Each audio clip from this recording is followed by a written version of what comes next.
to another session of our Virtual Internships Career Webinars. Today, we have an Expert Insight series, which means we brought an expert for you to connect, to discuss, to ask all questions, and really move forward in your professional path. I'm Mirta Aguirre. I'm the head of employability. I'm from Argentina. I'm working remotely, so at the moment I'm in Berlin. And we have a super interesting topic for today, which is building your career advantage, strategies for success and fulfillment by Daniel Feige. And what are we going to discover today? So achieving your life and career goals is a mixture of determination, resilience, effort, learning agility, confidence, and a growth mindset. In today's sessions, you will learn how to put yourself in the driver's seats of your career, how to adapt and respond to any disruption in your life, how to make your voice heard and contribute to those around you, and how to foster a do-it mindset and expand your limits. And who is here today for this amazing session? We have Daniel Feige.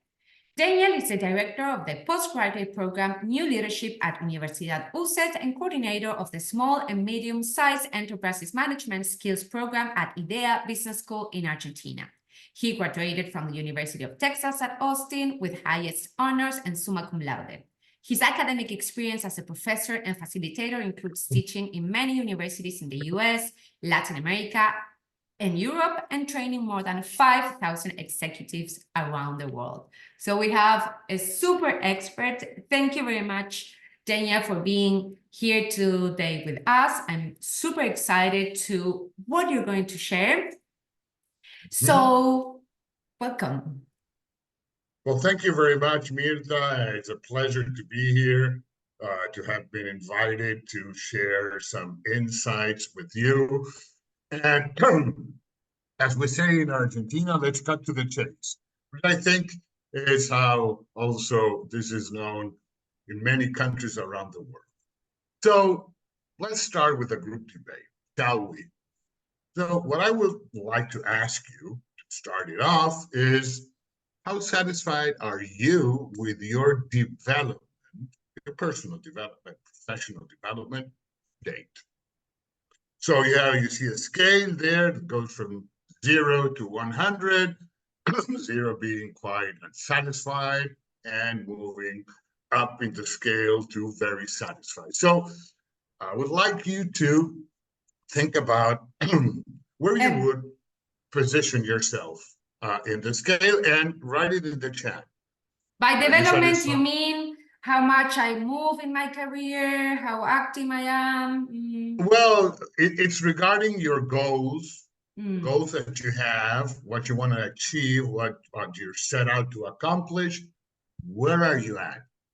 Are you close to your to reaching your goals? Are you middle of the road, or you're just starting, taking your first steps?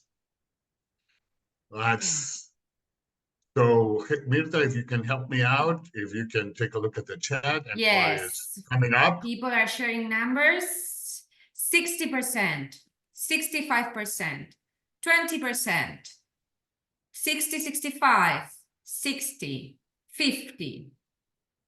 Interesting. 50 again, 60. All right. Okay, well. 45. Nice.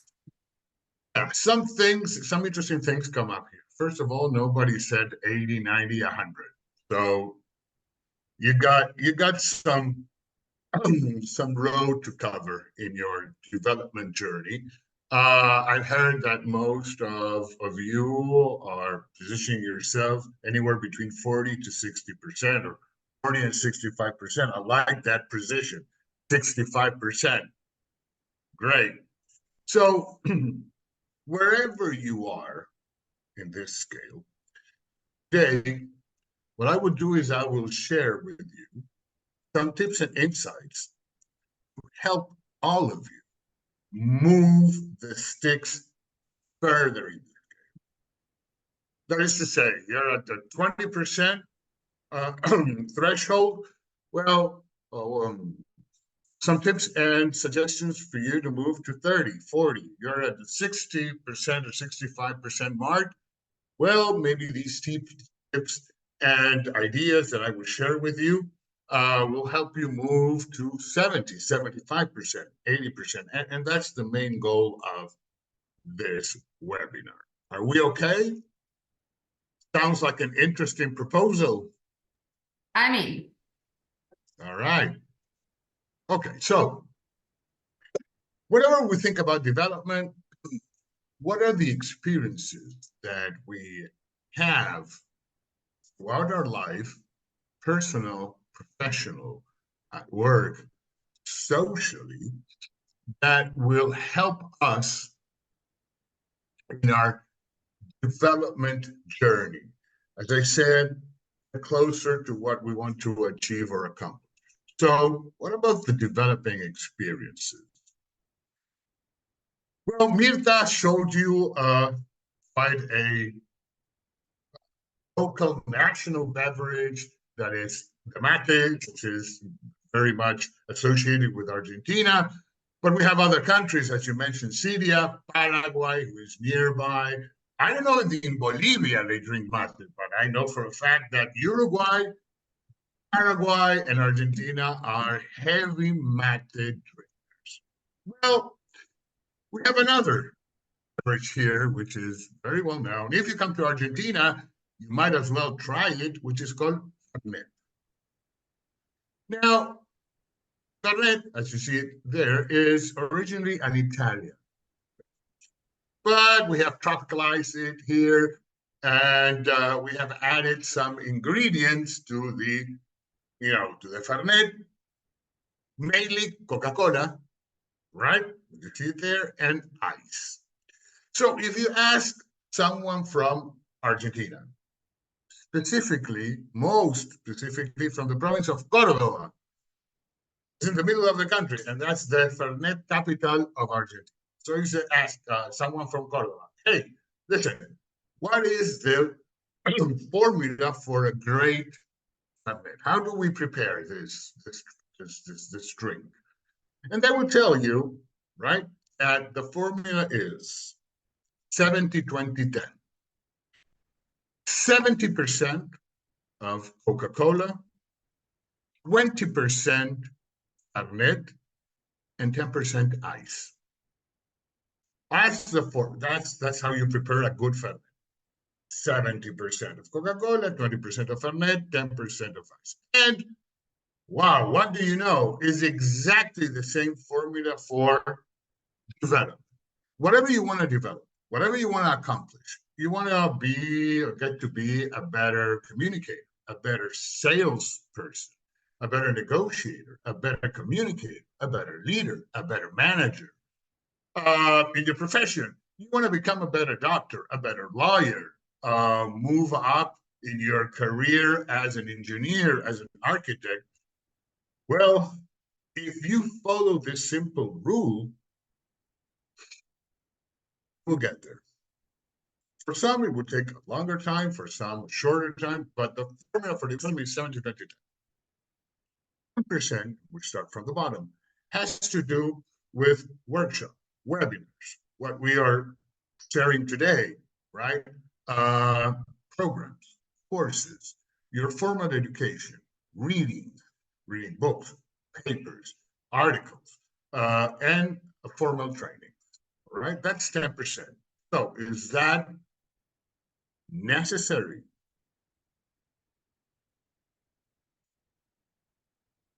I think so, right? Yeah. Workshops, readings, I think are things that if I want to improve, develop, reach my goals, I think I need to, yes, learn, participate in workshops. Absolutely. Is it enough? 10% doesn't seem enough. It doesn't. It's necessary, but it's not enough. So we got to move up and add the next 20%, which is related to, mostly associated with networking and feedback. Mostly the conversations that we hold, that we have with our colleagues, with our peers, with our managers, with our bosses, with our friends, with our family, an uncle, the wise man in the family, grandparents, grandfather, my grandmother, father, my mother, even amongst my brothers or colleagues at work. So asking questions, getting to know their views, their opinions, their insights. So that 20% adds to the 10%, and we're getting a little bit closer to our goals, to become a better whatever. So is this necessary? Does this add value? Listening to other people, getting to know their opinions, their life experiences, their advice. Is it? Absolutely. But it's not enough. It is not enough. No matter how many conversations you hold with how many people you hold those conversations. It doesn't matter if you read hundreds of books about a certain topic, be it leadership, sales. You won't become a better salesperson or a better leader. You will know more about leadership. You will know more about sales. You will know more about architecture or engineering. But there's something missing that will allow you to make the quantum leap, to move the stick in the development scale of whatever skill you want to develop. And that is the on experiences. And that accounts to 70%. What do I mean with on experiences? I mean, let me throw these questions to the to the group. What do you think is meant by on experiences?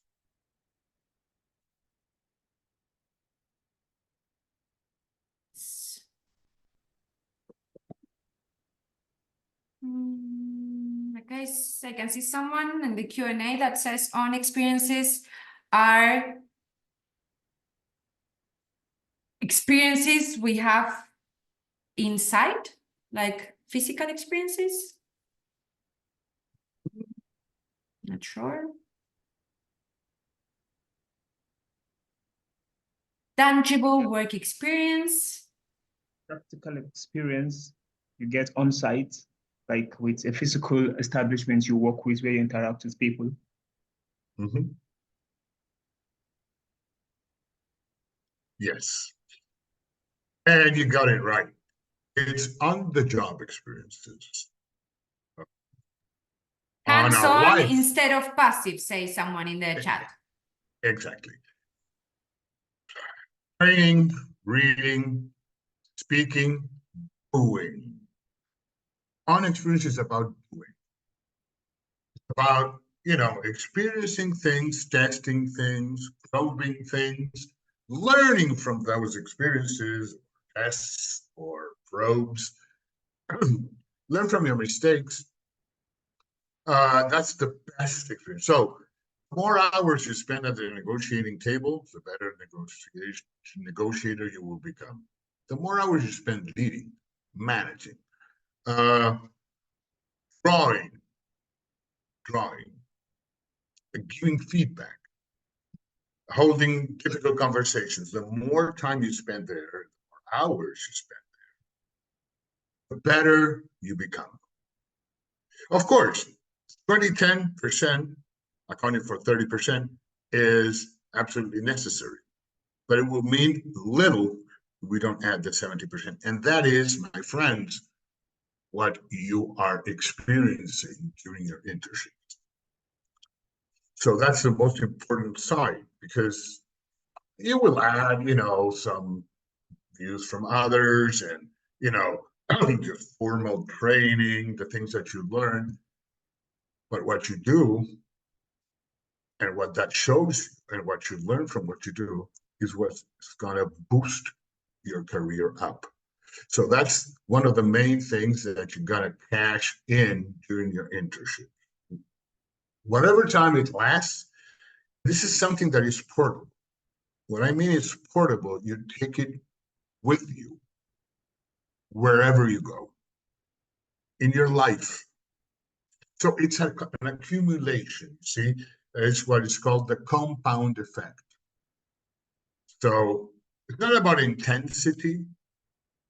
It's not, okay, I'm going to read everything that has been published. I'm going to learn everything that I can in the shortest amount of time. It's about consistency.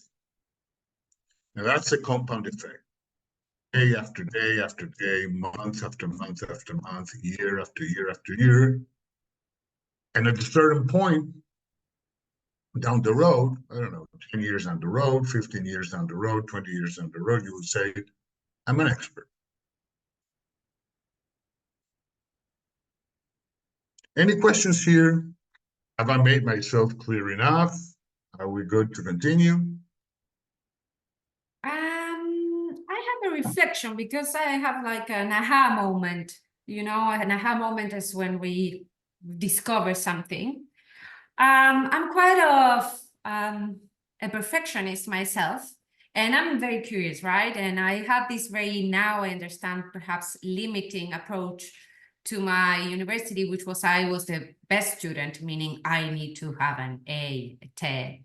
And I always felt that I needed to learn more, to do another workshop, another training. And I felt I was never ready. And for me, it was like, I am still not ready because there's still something I'm missing that I need to know.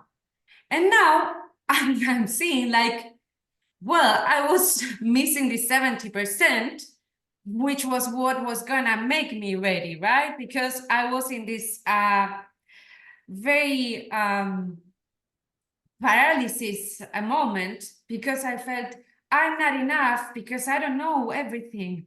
And now I'm seeing, how am I supposed to know if I don't go to actually do it, right? And I was missing a big portion of the cake. Absolutely. I should have had this Absolutely. webinar 10 years before, 20 years before, Danny. Well, it's never too late. It's never too late, but you got a point there. Now, let me share with you that these developing experiences as well, we can, divide them or break them down into 4 types. So what are the 4 types of developing experiences that we have? The tasks that we perform, the challenges that we face on the job, real life, real time models, what we learn from others, our role models, for example, tough situations, crisis, tough situation that put us up to the test, though at the specific moment may be painful. These are tough situations, they are painful. They are developing experiences. And one of the main ones. Because we learn from those. And I tell you something, in tough situations and moments of crisis, we learn about ourselves more probably than in any other situation, because we discover things about ourselves that we didn't know before. How do we respond to those tough situations or crises? And that makes the big difference, our response.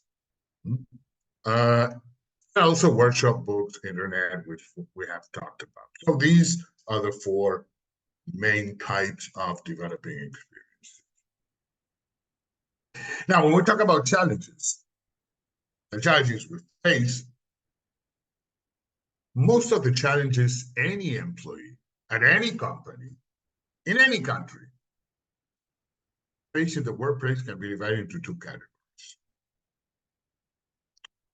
The first one are technical challenges.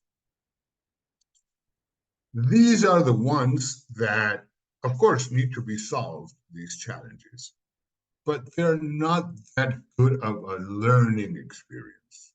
That's a developing experience. As you know, this aha moment Mirta was talking about, a revelation or insighting. Why? Because technical challenges are operational. They are usually easier to detect, and their solutions can be implemented straight away. That is to say, most of the solutions for technical challenges are convergent. There's usually one solution to the problem, to the dilemma, to the challenge. And what you need to solve these challenges, which in a changing world, in a disruptive, in a dynamic context, the challenges that you, my friend, are going to be facing from here on are not of this kind. There are, of course, but not the majority. And what you need to solve these kind of challenges is acquired knowledge. So you acquired knowledge and you apply that knowledge in the past and it worked. And now you apply the same knowledge or the same formula today and it works. And tomorrow it will work again and again and again because it's technical, operational. The ones that are more interesting and in the world that we're living in and happening around us all the time, we face more of development challenges than technical. And the development challenges or adaptative challenges are more complex, are divergent in nature, so they don't converge. The solutions are not convergent, are divergent. So you have multiple paths or roads to solve a problem, a dilemma. The thing here is, because it's adaptative in nature, nobody has the right answer. Nobody. Because there's, for many of these development challenges, there's no heritage and no history. They are new, completely new or partly new. And they are more difficult to solve as they require that you change your mindset or pattern of behavior. So Einstein said, the principle of madness is expecting different results doing exactly the same thing over and over again. You can do that and not become mad if you need to solve a technical challenge. It doesn't work the same way with a development challenge. And here, it's not the knowledge that makes a difference or that works. It's the collective learning. It's the collective learning, the learning of the group. And you have a voice there. So the more voices that are raised, and no matter if you're a manager, you're a CEO, you're an intern, doesn't matter the position you have or what function you develop or the task that you do. The more voices that are heard, the more spaces are created for those voices to speak up, the better, because we need to create several options and alternatives to solve a problem that is new, as I said, totally or partly. And I want you to remember this, and we're going to bring this up a little bit further on in the webinar, mindset. We're talking about mindset and behavior. And what comes to my mind here is a philosopher. Anyone here craves for philosophy?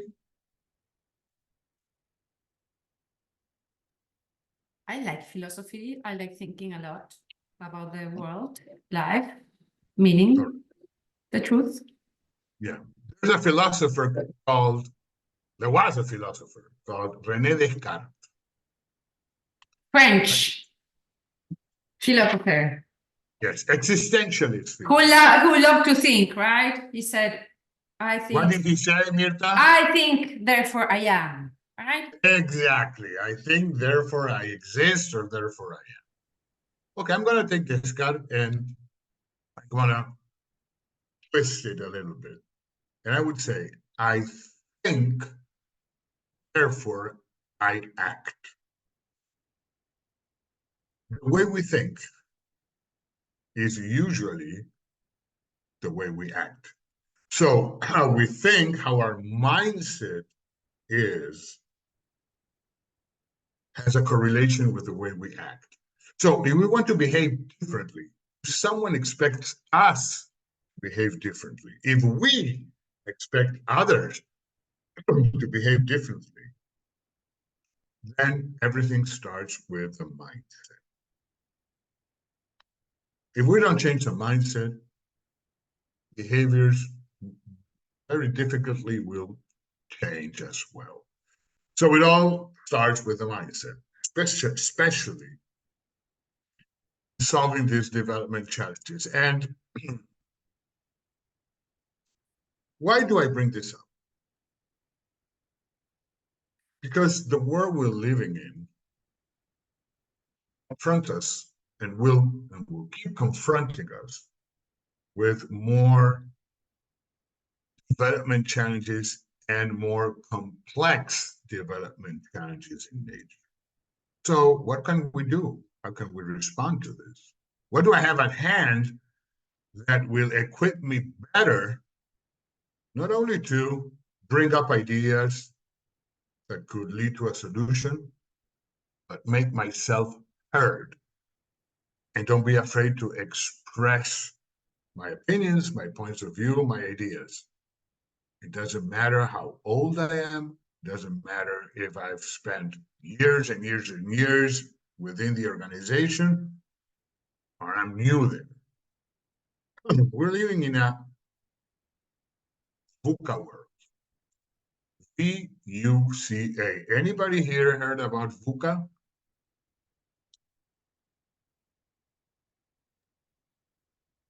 I know it's in Spanish, similar, but the audience, VUCA.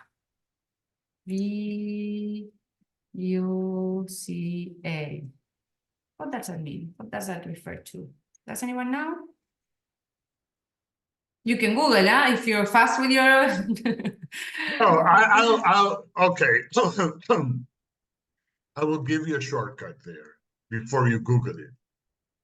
VUCA means the world is volatile. The context is volatile. What is volatility here? The nature speed and non-previewing of change dynamics. What is the opposite of volatile? Stable? Stable. So you look for stability, good luck. Because the name of the game is volatility.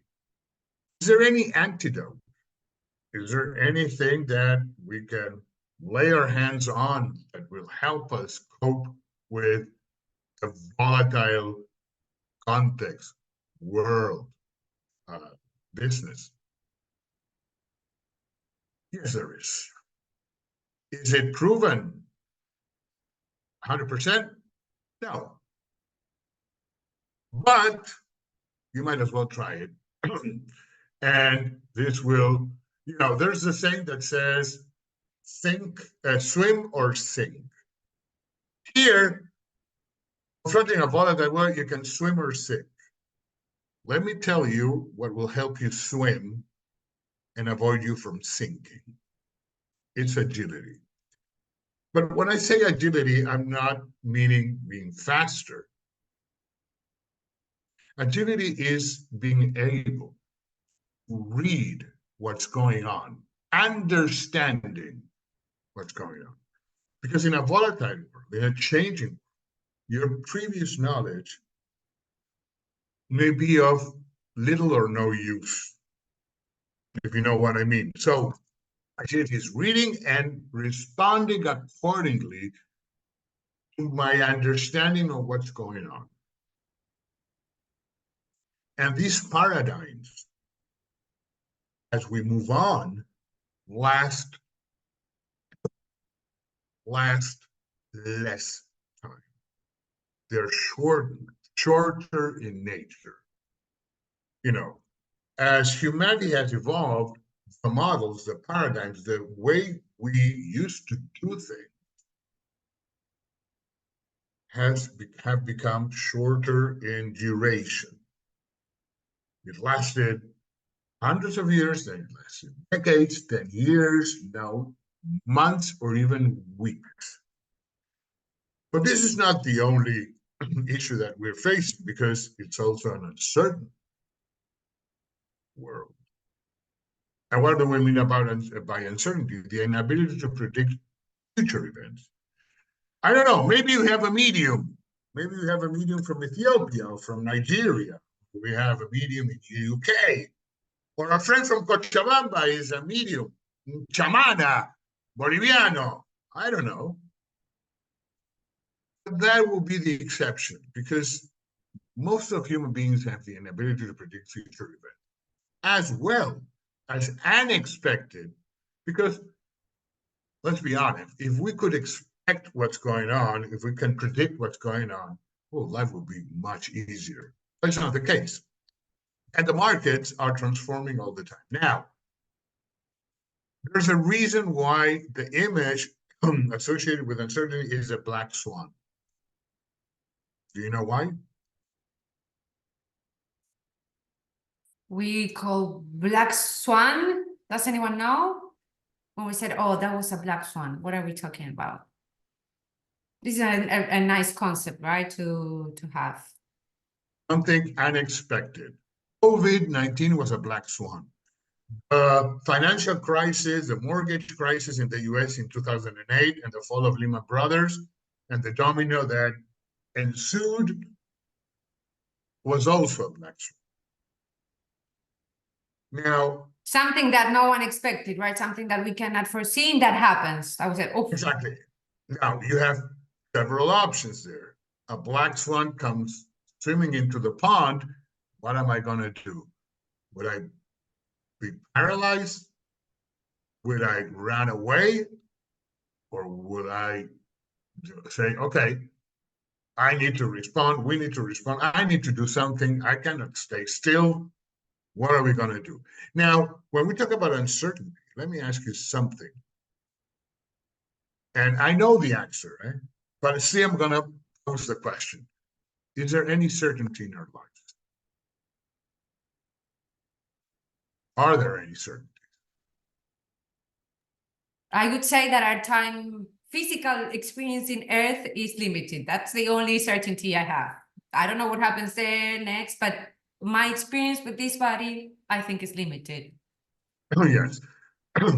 We have two certainties in our life. One, going to pay taxes. The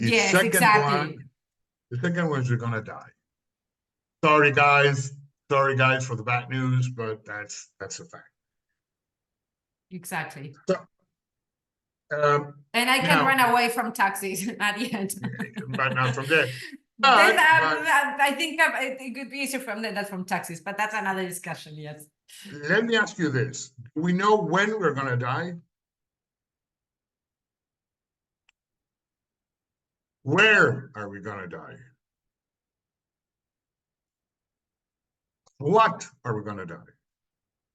Who are we going to be with at the time of our death? So you see, even in the greatest certainty that we have in our life, there's more uncertainties than certainties. Uncertainty is here to stay. It's been around forever, but we have to come to grips that if we look for certainties, well, we're going to have a hard time and probably we're going to be frustrated. So the key here is raise the threshold of making mistakes. We're going to make mistakes because we cannot predict, because unexpected things can happen, will happen. So we're going to make mistakes. Many. Need to learn from those mistakes. Need to be compassionate with ourselves. And, nobody's perfect. Whoever is successful has made more than one mistake in their lives and learned from those mistakes. So in an uncertain context, be compassionate and raise the threshold of making mistakes. And also complexity is the link between cause and effect, which is vague, not clear. Connections are not linear, they're not, and many processes occur simultaneously. Now, if our world, our environment, organizational environment is complex, what should we do to bring it a little bit down and not, be swarmed by, drowned by complexity? What should we look for? Well, I'm thinking, I'm waiting for the answer because I'm really thinking. I'm like, It's simpler than you may think. It's simplicity. Why are we going to why are we going to add complexity to an already complex setting? Look for simplicity. Not simple things, not basic. Simplicity is bringing complexity a notch down. How can we do that? Look for things, simpler ways. Mm-hmm. Don't try to be too, let's say,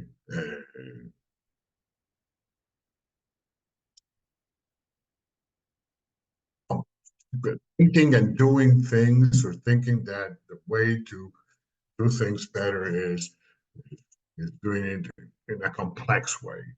Mm-hmm. Look for simplicity. And the final component of VUCA is ambiguity. And ambiguity is a little bit more philosophical, which is the underlying meaning of things. Now, the meaning of things is the same. The meaning we give to things, the way we see reality, if one reality exists, is exactly the same for all of us.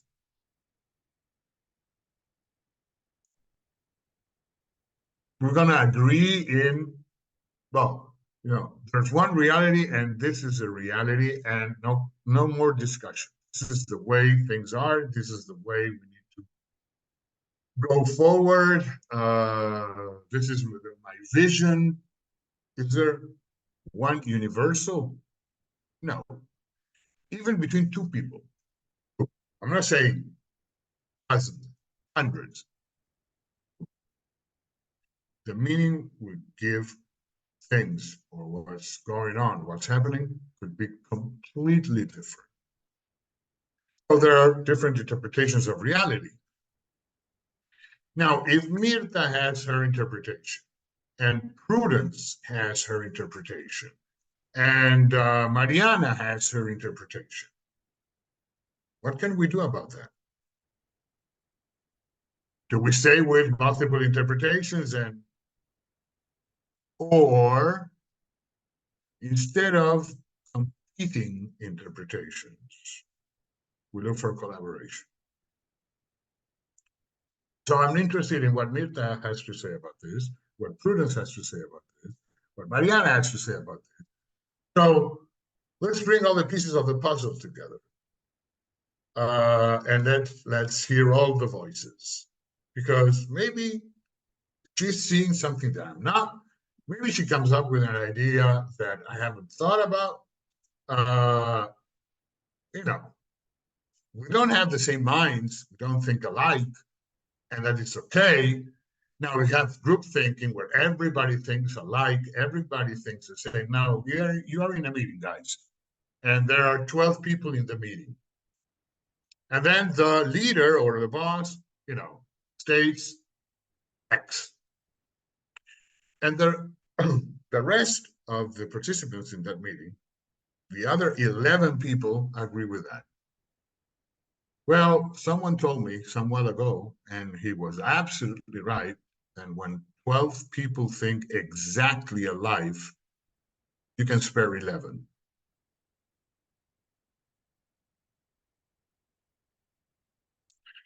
That's a good one. Can you Mhm. repeat that again? When I put whatever number you want, you have 12 people in a meeting in a room, and all of them think alike, you can spare 11. Why do you need the other 11 if they all think alike? So I want to hear other opinions, other voices, other interpretations. And that's the essence of collaboration. And when does collaboration happen? Is when all individuals or teams work together to achieve a defined and shared goal. As a manager or as a collaborator, the team that you're part of or the team that you manage or you lead, its effectiveness is often bound to team members' ability to work with interfaces and partners effectively. I might add, throw into the equation psychological safety, not being afraid of any consequences and speak your mind up without any censorship, internal or external. So, what I was talking about mindset. And what are the mindset and behaviors that enable collaboration? An inclusive mindset, diversity, which we have here in this group today, trust, empathy, listening, asking meaningful questions, feedback, effective teamwork, using empowering language, and win-win communication. So these are the behaviors and mindset that we need to foster and get better at in order to be a better collaborator, in order to boost collaboration within the team, within the organization, between the group. The mindset, effective teamwork, empathy, feedback, trust, listening, using empowering language, asking meaningful questions, and win-win communication. More, because in a VUCA world, where disruption, change, transformation is the best well-known name in town, cope with that, aside from all the previous ones, we need to be resilient, be perseverant, and to have a growth mindset. And those are the premium capabilities that all of you need to look at, learn more from, and be very alert whenever you are experiencing in your day-to-day activities. If I am being resilient, if the way I think is inclusive, if my mind is open and not closed, if I'm throwing the towel and abandoning because I am convinced that nothing else could be done, or I'm tenacious and perseverant and will not stop at anything until I get what I want to get. So, resilience. I'm going to share this presentation with Mirta, and she's going to be sharing it with you. So I'm not going to stop, in detail here, but the basis, the core of resilience is self-trust. How much you trust and believe in yourself to overcome slip-ups, failures by being aware and relying on your strength, and your life journey. Again, experiences is everything you have learned over the years, being that your life has been shorter, longer, doesn't matter. You have learned things over the years, the challenges that you have encountered, the slip-ups, the failures, the pain, losses. But you trust yourself and you know that you have the tools and you have it in you to overcome this. And if you fall down, you're quick to stand up again and keep on going. That says a lot about you, and that is what resilience is about. Also, it's all about relationships. Relationships in life as in general, your social life, your work life, and I don't know if any of you have a garden or a balcony in your house. Yes. Do you? Garden, balcony? Yes? Yes, I do Okay. have one. You invite me for dinner, which I expect you do,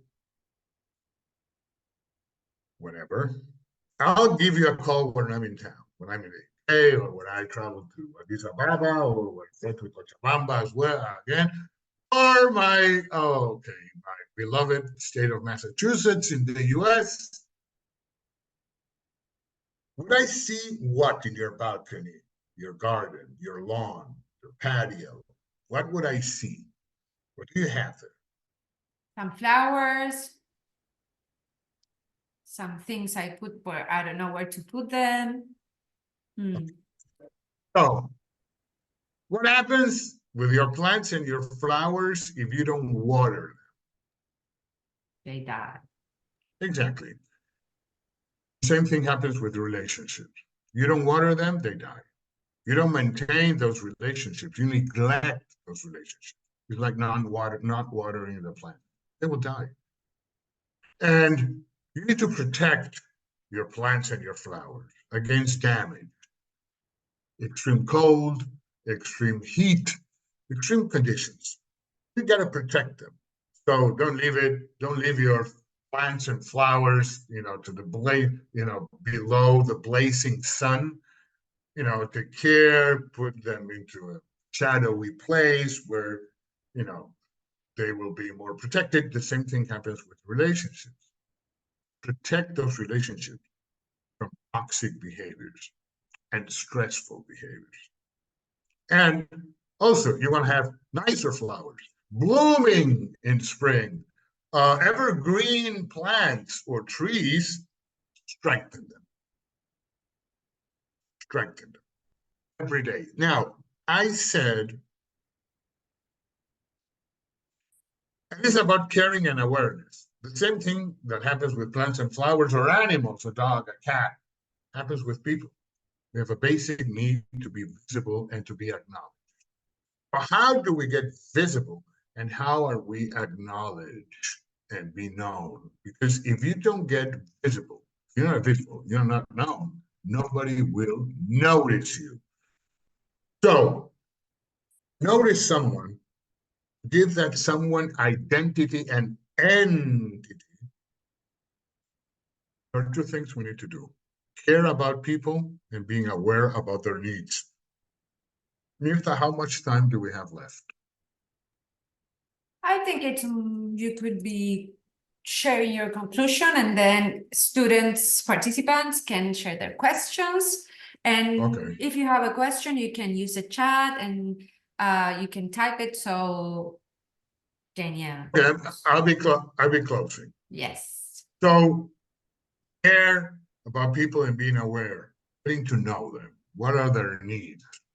They need a lot of water, a little water. Do they need a lot of care, some care? Do they feel invisible if we are not aware of them? They don't care that much about it. Want to be recognized for what they do, need to be recognized. So these are the things that are individual in nature. Because again, I state what I have stated. We're not all the same. The key here, and this is what I want to wrap this up with, is trust. Trust in others, trust from others regarding you, trust and have confidence in yourself. If you don't have confidence in yourself, what's the use? You need to start there. Of course, you need to be credible, you need to be trustworthy, because without being credible or trustworthy, little can happen with you. But moving up the scale, being noticed and being aware, becoming aware, or others having awareness about you, all starts with you, your self-trust. And let me tell you about this analogy. I talked about consistency and intensity. How do we build trust?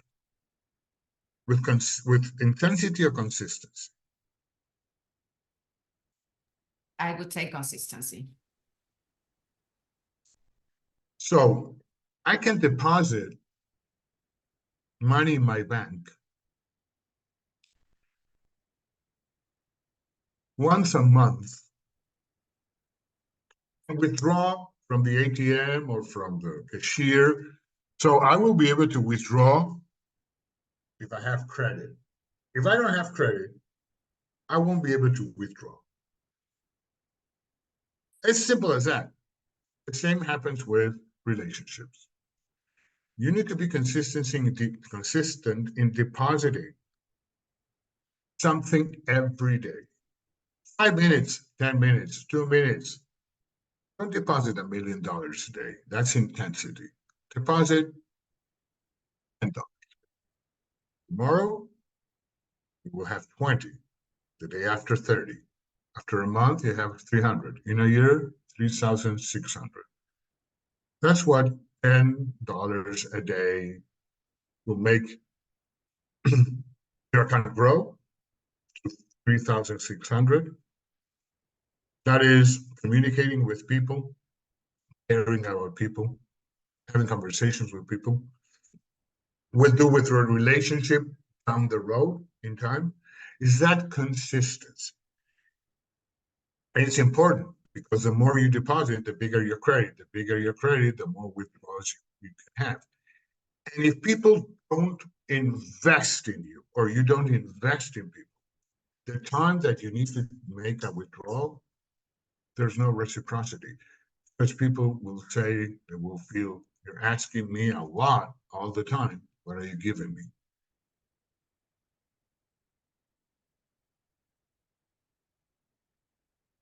I'm not in debt with you. You are in debt with me. But you haven't withdrawn, and have not deposited. And when we talk about deposits, and this is what I want to leave you with, these are the deposits that you need to be aware of and make consistently.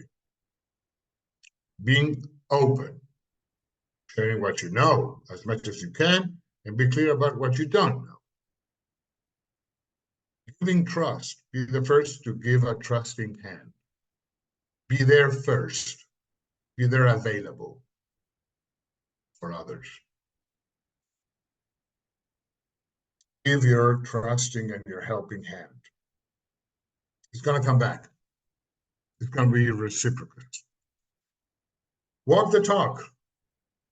Do what you say and be a role model. Don't overcommit.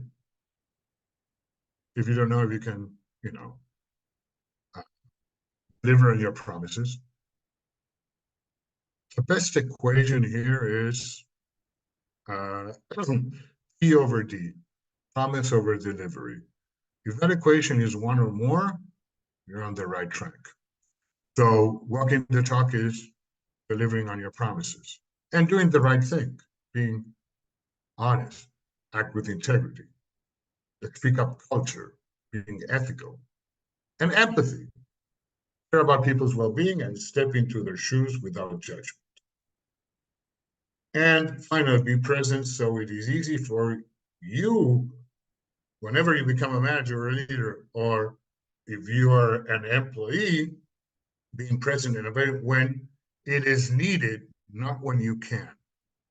Sometimes you can't, but you gotta shoot for being more present and being more available for others, for them to reach you in their time of need, whenever they need it, and not when you can, or when you decide that you can become available 20 minutes a day, which happens a lot, okay? All right. So remember, resilience, inclusive mindset, being perseverant, and having a growth mindset, is to say, the growth mindset in this case is, if you want, you can. Believe in yourself. Believe in yourself. Don't have a fixed mindset where, I have it or I don't. And no matter what I do, I won't get there. You will. Will it be a free ride? Not at all. But if you have determination, you're perseverant, you put a lot of effort, and you have clarity in what you want to achieve. I don't know when. There's not an exact point in time where you will get there. Thank you very much. Amazing, Danny. I'm taking a lot of interesting things out of this webinar. I guess one really reflection, I love for people to share their reflections. If you have a question or a reflection, something you are taking away from this session. Something I'm taking away is the importance of hands-on. I will remember this 30, 20, 10, right? And how actual hands-on experience allowed us to grow. And in that sense, my question could be, if I have not too much self-confidence, right? Should I learn more, go the 10%? Should I do the networking part? Should I do the 70%? What should I do to increase my self-confidence? Well, that is more of, has to do with your inner self and not by the stimulus that you can get from the outside, right? It depends, and I tell you, it depends on your personality. Now, think about this. You, Mirta, and all the people here. Do you consider yourself more of an introvert or an extrovert? I'm more an extrovert. I get energy from other people. Any introverts here? I think we may have some. I'm an introvert. Now, if you're an extrovert, and as you well said, Mirta, you get the energy from others. You get the energy from the outside. Introverts that are very powerful, they're great. They're not very much heard or very much seen, but if I were a manager, if I were a leader, I will put the introverts first. I will make them speak first in meetings. I will try to learn from their views and opinions first before the extrovert, because what happens with extroverts? They are like a Pac-Man. The Pac-Man was a game a long time ago. They eat everything, and they will take all the available time. They will cover all the available space, and they will shade the introvert. But introverts have a lot of powers, and I'm not going to tell exactly what. But if you're interested as an introvert or as an extrovert to know more about introverts, there's a TED Talk. TED Talk is The Power of Introverts by Susan Cain, C-A-I-N, Susan Cain. Take a look at it. 15 minutes. Great. One of the top 20 TED Talks that anybody needs to watch. And I'm coming back to your question. Now, you as an extrovert will need, get feedback from others. You will need to confirmation from others, reinforcement from others, recognition from others in order to boost your self-confidence, because you rely too much in the outside. Introverts, on the contrary, which charge themselves, they don't get their energy from the outside, from the inside. If they are, weak in their self-confidence, they will need to look for, and this goes both of them. Extrovert, look inside you. Start believing more in yourself. Take a look at what you have accomplished. Don't, stay too much focused on your mistakes, on your failures. Take them as learning experience, but also think positively about your gains, your wins. And the introverts, you're not given recognition. If you're not giving feedback, ask for it. Ask for it, because sometimes it's not that people don't see you, don't recognize you, don't commend you. They have nothing to praise you for. They do, but they don't know how, or they don't find the time. So if you don't get it, if you feel that you need it, again, the motto, go for it, ask for it. Okay. I don't know if this has shed some light into your. Yeah, thank you. And Danny, how can we stay in touch with you? I'm sharing your LinkedIn profile, and the idea is that you can reach out to Danny, and as part of our professional experience encompassing, the idea is that you also start networking. So I assume you have a LinkedIn profile, and if not, you should definitely create one and add Danny. Please send him a message. Hi, Danielle, I participated at the webinar you gave. It was really interesting. I'd love to add you to my professional network. And I'm very happy, Daniel, for everything you've shared with us. Someone was asking about where you're from. Daniel is from Argentina. I'm from Argentina.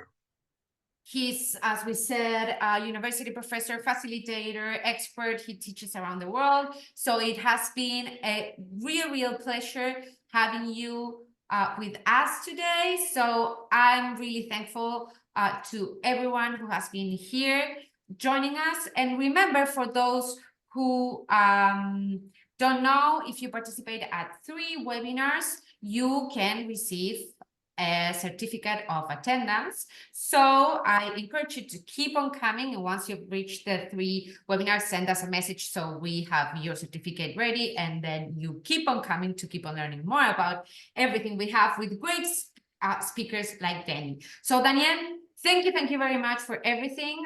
It's been a pleasure. So muchas gracias. No, de nada. The pleasure was mine. Thank you very much, guys. I hope you enjoyed it, you found it useful, and most of all, applicable. And I wish all of you great success from here on. I'm sure you're being part of this experience at virtual internship, that you're going to make the most out of it. And you have a competitive advantage compared to most of your peers out there. So, Absolutely. Thank you very much, Daniel.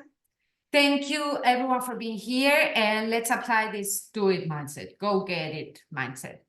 Have everyone a wonderful day. Bye-bye. Bye.